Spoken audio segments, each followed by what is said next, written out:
قال قائل منهم لا تقتلوا يوسف وألقوه في غيابات الجب يلتقطه بعض السيارة إن كنتم فاعلين.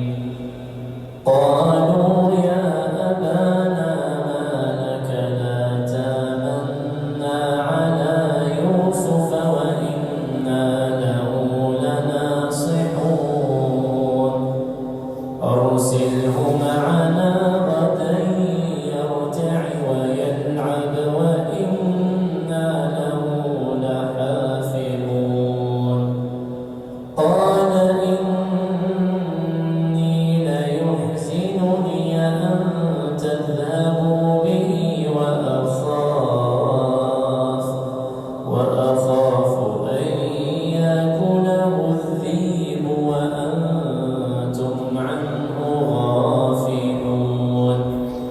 قالوا لئن أكله الذئب ونحن عصبة إنا إذا لخاسرون. فلما ذهبوا به وأجمعوا أن يجعلوه في غيابات الجب وأوحينا إليه لتنبئنهم بأمرهم هذا وهم لا يشعرون. وجاءوا أباهم عشاء يبكون.